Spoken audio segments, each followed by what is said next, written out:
कहने का मतलब है कि हमारा जो कार्यबल है, हमारा जो फॉलोवर है, उसको आधार देखते हुए हम नहीं समझते हैं कि नरेंद्र मोदी जी और अमित शाह ऐसा करेंगे कि हमको पार्लियामेंट में जैसे मिनिमाइज किया गया और उसे लोकसभा ये विधानसभा में नहीं मिनिमाइज किया जाएगा। हम लोग की जो औकात है उसके आधार पर एनडीए से हम लोगों को सीट मिलेगी।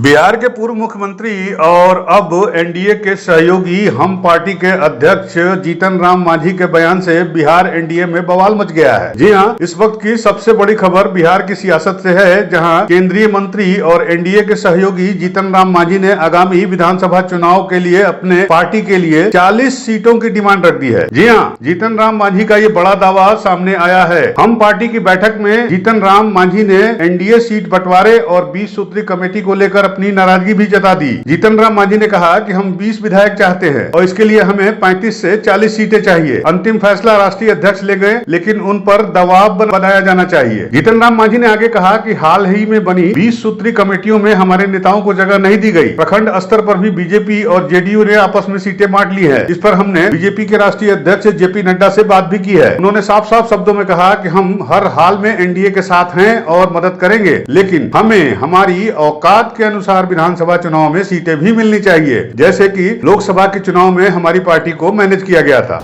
उस पर हमसे लोग पूछा तो हमने कहा कि 20 सीट यानी 20 एमएलए हमको विधानसभा में हो जाए, कोई भी मुख्यमंत्री रहे, हम लोग अपना कार्यक्रम को संपादित करा देंगे।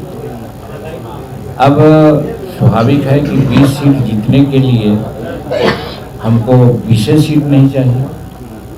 जैसे गत चुनाव में हम 4 सीट जीत के आए, सीट मिली थी 7, तो उसी प्रकार से हम लोग सोचते हैं कि अगर 20 सीट हम लाना चाहते हैं, जीतना चाहते हैं, तो कम से कम 35-40 सीट हमको मिलना चाहिए।